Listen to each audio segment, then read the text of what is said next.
안녕하세요. 저는 경기도 화성에 사는 42살 주부 김하정입니다. 오늘 이야기는 아주 간단한 문장 하나로 시작해요. 시어머니를 몇 년을 돌봤는데 상속은 불륜녀에게 갔습니다. 믿기지 않죠? 저도 그날까지는 믿지 않았습니다. 매일 아침 죽을 끓이고 항응고제 시간을 맞추고 밤마다 체위를 바꾸던 제 두 손이 있었거든요. 그런데 장례가 끝난 날 변호사가 꺼낸 봉투 하나가 제 삶을 갈라놓았습니다. 공증 도장이 찍힌 종이, 수증자란에 적힌 이름, 최나래, 제 남편 윤정우의 내연녀였습니다. 그 순간 국화향이 코끝을 찔렀고 다리가 휘청였어요. 누가 등짝을 토닥였지만 손길의 주인을 확인할 힘조차 없었습니다. 그날 밤 저는 마음속으로 한 줄을 적었습니다. 감정으로 무너지지 말고 기록으로 싸우자. 시어머니 윤영자 여사는 뇌경색 후유증으로 오른손이 굳었고 말끝이 자주 흘렀습니다. 하루는 표처럼 흘렀죠. 아침 7시 죽, 8시 혈압혈당, 9시 약, 10시 관절운동, 11시 물리치료, 점심은 염분 이지인해, 저녁은 연두부와 삶은 채소. 저는 휴대폰 메모를 영자일지로 만들어 사진과 수치, 기분까지 기록했어요. 남편은 초반 2달만 얼굴을 비추고 곧 프로젝트 마감이란 말을 달고 살았습니다. 시동생은 주말마다 과일 한 상자 놓고 가고 시고모는 수고해 스티커만 보냈죠. 간병은 누가 알아주지 않아도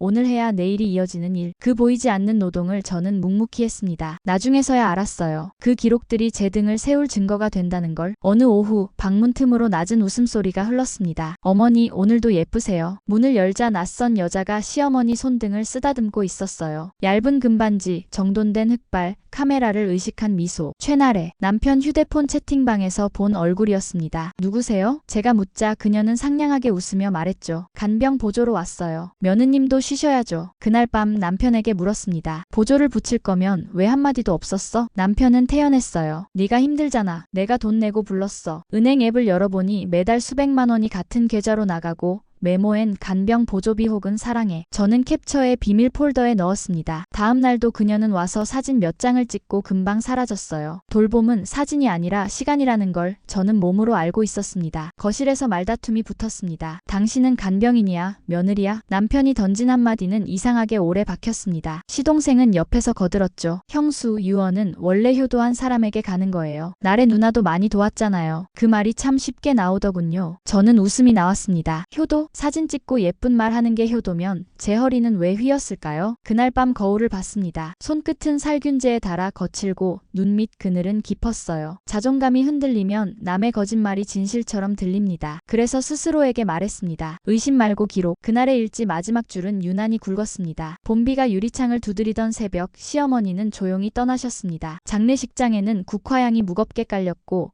저는 상주가 아닌 상주처럼 뛰어다녔어요. 검은 수트의 최나래는 유족처럼 고개를 숙였고 남편은 눈물 몇 방울 떨군 뒤 휴대폰을 확인했습니다. 마지막 날 양복 차림의 여성이 명함을 내밀었죠. 법무법인 새벽 변호사 김소연. 그녀가 봉투를 열고 읽었습니다. 고 윤영자님의 자필 유언장. 전 재산 일체를 최나래에게 유증한다. 공증 도장, 작성일, 입회자 서명. 숨이 막혔습니다. 남편의 표정은 얼어붙고 그녀는 시선을 내리깔았어요. 이상하게도 시동생의 입꼬리가 아주 미세하게 올라갔습니다. 오래전부터 알고 있던 사람처럼. 장례가 끝나자 남편은 말했습니다. 엄마가 선택한 거야. 나래가 많이 챙겼어. 저는 물었습니다. 무엇으로 증명할래? 시동생은 노골적이었죠. 이 집은 이제 나래 누나랑 협의해야 돼요. 협의의 끝은 늘 퇴거와 현금화라는 걸 저는 압니다. 그래서 그날 이렇게 말했어요. 좋아. 법대로 하자. 대신 나도 끝까지 법대로 갈 거야. 집에 돌아와 일지를 더 빽빽하게 썼습니다. 식사량, 복약, 혈압, 기분, 방문자. 그리고 금고에서 꺼낸 시어머니 수첩. 맨 뒤에 연필로 눌러 쓴 글씨. 하정이, 내 전부. 그 획이 유언장 서명과 달랐습니다. 초성의 각도, 받침의 마무리, 자의 꼬리. 사진을 찍어 변호사에게 보냈습니다. 전투는 조용히 시작됐습니다. 휴대폰 공유 앨범에서 2분 40초짜리 영상이 나왔습니다. 최나래가 시어머니 손에 펜을 쥐어주며 말해요. 어머니 여기 사인만 하시면 돼요. 간병 계약서예요. 뒤에서 남편 목소리가 덧붙습니다. 어머니 하정이가 힘들잖아요. 나래가 더 잘 챙겨요. 영상 말미 시어머니가 묻습니다. 이거 하정이한테 해가 되진 않지? 대답 없는 침묵. 화면은 꺼졌습니다. 병원 앱에서 투약 기록을 확인했어요. 유언장 작성 전후 며칠 진정제 용량이 올라가 있었습니다. 그 시기 시어머니는 졸림과 혼돈을 자주 호소했죠. 판단이 흐려질 수 있는 구간이었습니다. 변호사는 고개를 끄덕였어요. 유언은 자유의사가 핵심이에요. 약물, 기망, 강박, 이해상충 퍼즐이 맞아갑니다. 소장을 접수하자 남편과 최나래가 집에 찾아왔습니다. 그녀는 유려한 톤으로 말했죠. 형수님, 원만하게 하시죠. 현금 조금 드릴게요. 저는 의자를 끌어당기며 조용히 녹음을 눌렀습니다. 유언이 진짜라고 믿는 근거 대보세요. 남편이 탁자를 치며 소리쳤어요. 엄마가 직접 준다고 했다. 저는 파일을 꺼냈습니다. 영상, 복약 기록, 간병일지, 공증소 출입 기록, 그리고 한 장을 넘겼죠. 공증 직원 박 씨와 최나래의 지인 관계. 그녀의 표정이 굳었습니다. 하 어머님이 하정 씨를 좋아하긴 했죠. 그래서 날짜를 좀 당겼다고 뭐가 달라져요? 방 안 공기가 멈췄습니다. 저는 조용히 말했어요. 방금 아주 중요한 말을 했네요. 그날 녹음본은 제 무기가 됐습니다. 며칠 뒤 동네 약국에서 전화가 왔습니다. 박은혜 약사예요. 어머님이 가끔 혼자 오셔서 이걸 맡기셨어요. 혹시 모를 때 딸 같은 분께 주라고. USB 하나가 제 손에 놓였습니다. 파일명 하정이. 재생 버튼을 누르자 떨리면서도 또렷한 목소리가 흘렀죠. 하정아.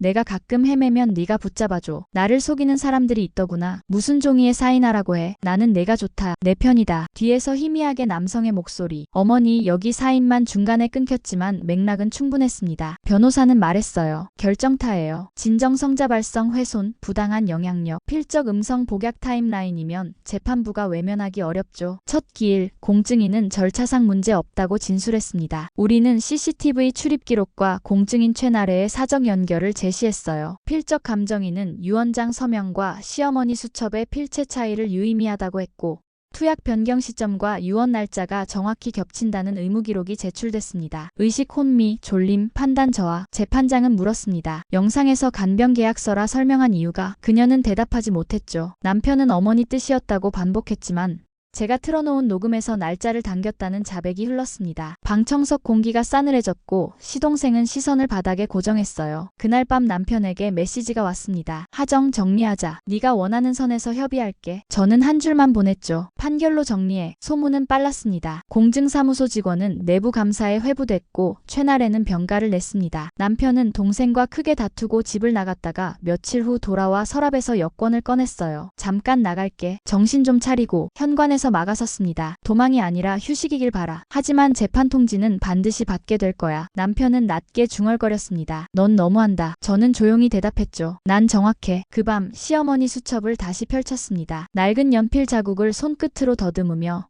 맨 끝 문장을 천천히 읽었어요. 하정이, 내 전부. 그 짧은 문장이 등을 세웠습니다. 선고일, 재판부는 유언의 무효를 선언했습니다. 자유의사에 의한 작성이라 보기 어렵고 피상속인에게 기망과 부당한 영향력이 있었다. 상속은 법정 상속분에 따르고 재간병 기여분은 폭넓게 인정됐습니다. 최나래는 공증인을 상대로 별도의 민형사 책임을 검토 중이고 공증사무소는 제도 개선안을 내놨죠. 남편과 시동생은 빈손으로 법정을 나갔습니다. 저는 한숨을 길게 내쉬었어요. 기쁨보다 큰 감정은 안도와 허탈. 사람은 이길 때도 무너집니다. 버티던 근육이 풀리면 울음이 늦게 찾아오거든요. 그날 저는 울었습니다. 끝나서 우는 게 아니라 버텼기 때문에. 판결이 끝났다고 삶이 저절로 나아지진 않더군요. 집 곳곳엔 시어머니 흔적이 남아 있었습니다. 부엌 선반엔 간병용 컵들이 가지런했고 침실 서랍엔 포스트잇이 붙어 있었죠. 저는 하나씩 정리하며 의식적으로 경계를 세웠습니다. 새벽엔 동네 공원을 빠르게 걸었어요. 숨이 차오를 때까지. 벤치에 앉아 일지를 씁니다. 오늘의 감정, 오늘의 선택, 오늘의 문장. 울어도 된다. 다만 울음을 닫고 증거를 모아라. 주변에선 여전히 말하죠. 가족끼리 왜 그래? 저는 미소로 답합니다. 가족이라는 이름이 부당함의 면허가 될 수는 없다고. 사랑엔 경계가 필요하고 존중엔 기록이 필요합니다. 시어머니 손편지는 유리 액자에 넣어 부엌 선반 위로 옮겼습니다. 하정이, 고맙다. USB는 서랍 깊숙이. 가끔 꺼내 조용히 재생합니다. 떨리는 노인의 목소리 대신 오늘은 제 목소리를 녹음했어요. 김하정, 오늘도 했다. 네가 내 편이 되어라. 남의 편이 되어주는 일만이 미덕이 아니었습니다. 내 편이 되어주는 연습을 해야 제대로 남의 편도 되어줄 수 있더군요. 그제야 알았습니다. 시어머니가 남긴 가장 큰 유산은 집도 예금도 아닌 내 편이 되는 문장이라는 것을. 남편에게서 메시지가 왔습니다. 미안하다. 단 3글자. 어떻게 답할까 한참을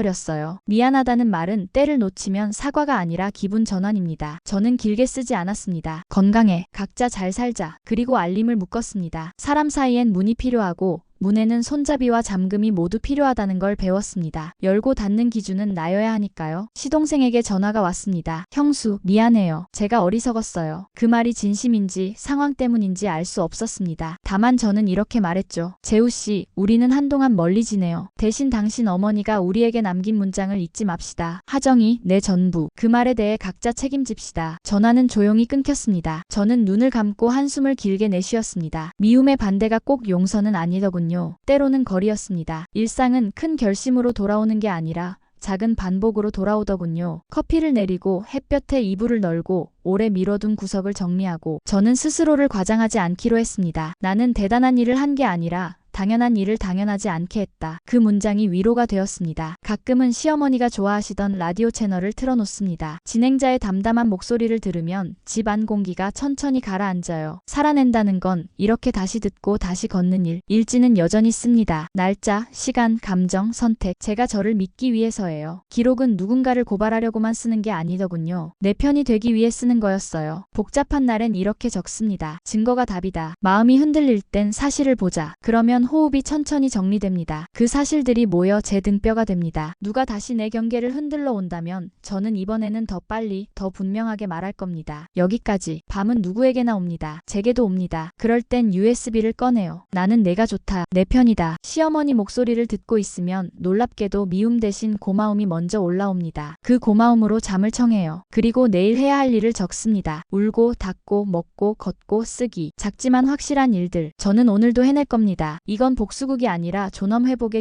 기록이었습니다. 누군가는 지금 이 순간에도 돌봄과 배신 사이에서 버티고 있을 거예요. 그분께 말하고 싶습니다. 울어도 됩니다. 다만 울음을 닫고 증거를 모으세요. 기록하고 저장하고 당신 몫을 법대로 되찾으세요. 그리고 제게도 우리에게도 부탁합니다. 오늘도 해냈다고 스스로에게 한 줄 남겨주세요. 마지막으로 묻겠습니다. 여러분이라면 수년간 시어머니를 돌본 끝에 불륜녀 유언, 상속이 공개됐다면 어떻게 하시겠습니까? 아래 댓글에 당신의 선택을 남겨주세요. 비슷한 시간을 건너는 누군가에게 여러분의 한 줄이 오늘 밤을 버티게 하는 손잡이가 될지 모릅니다.